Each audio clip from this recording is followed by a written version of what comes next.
Liberty Nation with Tim Donner. Say what? Say what? Say what? One more time.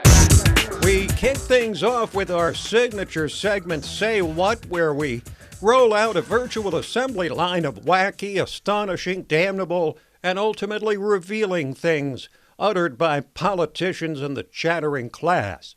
With President Trump hammering away at Joe Biden day after day following a widely praised Republican National Convention, the Democrat nominee has seen his large lead start to dwindle, particularly in the battleground states which will ultimately decide the election. So Biden went to Pittsburgh, in the key swing state of Pennsylvania, and made a speech in a warehouse before a crowd of, wait for it, 5 people, all members of the media, none of whom were allowed to ask questions. Biden started with a transparent attempt to lay blame for the widespread violence in cities all run by Democrats at the feet of Donald Trump. This is a sitting president of the United States of America. He's supposed to be protecting this country, but instead he's rooting for chaos and violence. The simple truth is, Donald Trump failed to protect America. So now he's trying to scare America. So let's do a hypocrisy check on that. Democrats did not even mention the chaos in the streets at their convention after allowing the riots to continue unabated for months.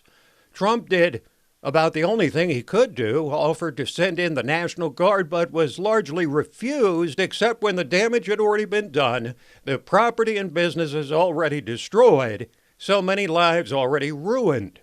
And now Biden and the left say it was Trump supporters who were causing the destruction. Nice try.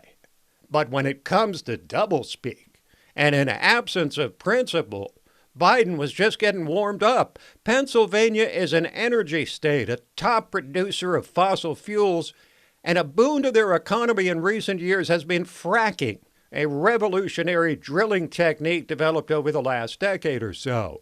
Biden said this week that he was not against fracking, but then listened to multiple comments stating the opposite in recent months. I am not banning fracking. Let me say that again. I am not banning fracking, no matter how many times Donald Trump lies about me. No new fracking. We are going to get rid of fossil fuels. Would there be any place for fossil fuels, including coal and fracking, in a Biden administration? No, we would work it out. We would make sure it's eliminated. I guarantee you, we're going to end fossil fuel. No ability for the oil industry to continue to drill, period. Ends. As president, would you be willing to sacrifice some of that growth, even knowing potentially that it could displace thousands, maybe hundreds of thousands of blue-collar workers in the interest of transitioning to that greener economy? The answer is yes. The answer is yes. That is what lawyers call prima facie evidence of rank hypocrisy, or political doublespeak, if you will. But perhaps the most remarkable takeaway from that is the incompetence of the Biden campaign. How could they let their candidate go out there and reverse a position that he stated that many times on camera? How they could do that is literally breathtaking. Political malpractice at the highest level, and proof that Joe Biden will say anything, change any position, support any trending cause for the sake of political expediency.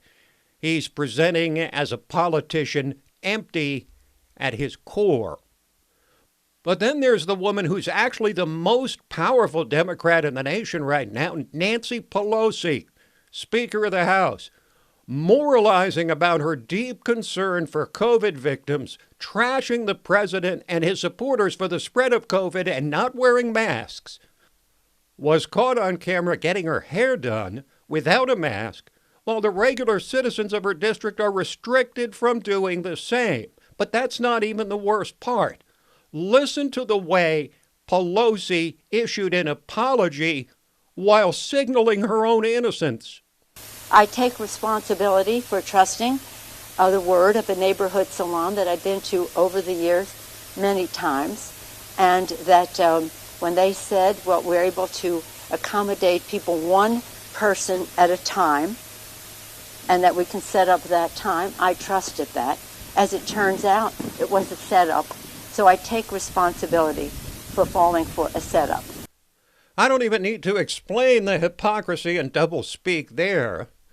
But let's complete the trilogy of Democratic hypocrisy with Democrats far and wide blaming Trump for inciting the violence in the streets, belying the fact that every riot-torn city has been run by Democrats, usually for decades, one of, if not the, most powerful governor in the country, Andrew Cuomo of New York, responded to Trump's statement that he'd consider cutting federal funding to states who refuse to control their mobs by publicly threatening the President of the United States if he ever sets foot in New York again.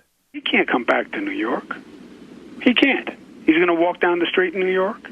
Forget bodyguards. He better have an army if he thinks he's going to walk down the street in New York. So this is what it's come to. The governor of the second largest state in the nation publicly threatening the President of the United States. A civil war is on, in words at least, and increasingly in deeds. But the left is not limiting their strategy to fighting words against Trump. They're also trying to convince their supporters not to believe their lying eyes, even as they seem to concede that Biden will appear to lose the election. I know, makes no sense to me either, but listen to this narrative concocted by the online site Axios and Bloomberg News, a red mirage.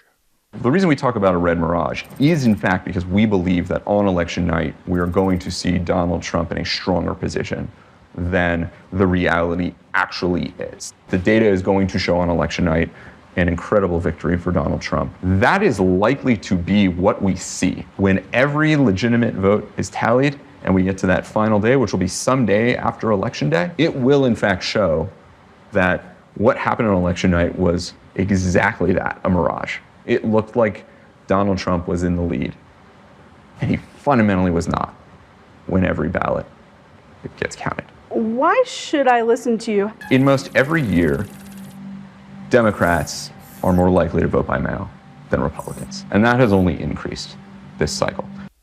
What does it say that Democrats vote by mail about 3.5 times as much as Republicans? But the takeaway here is that no matter the outcome, Joe Biden is being instructed by various forces on the left to never concede, because Democrats might be able to find enough votes among the mail-ins to flip things after Election Day.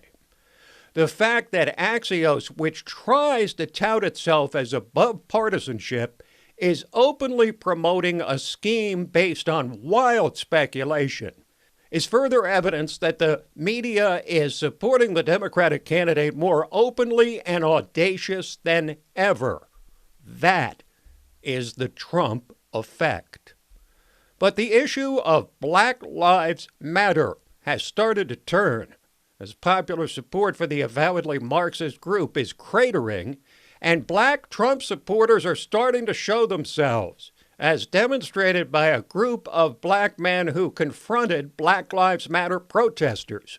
He wanted to talk some nonsense about where this country really is, that it's stolen land. I asked him, well, then who do we give it back to? He had no answer, which most of their arguments have no answer. If you're going to build something, you get a job so you can put your taxes back into your city. That's called building something. Or start your own business. That's what this country's about. It's not about getting some kind of like minimum wage job that you hope pays for your life. It's about you getting out there and making your own way. Trying to get them to understand, like, just at first answer the question, because we would give him a question for him to answer, you know, because Donald Trump is racist. Well, how's he racist? That's it. The protesters have no answers because they want to tear down the system first and figure out what to replace it with when everything collapses.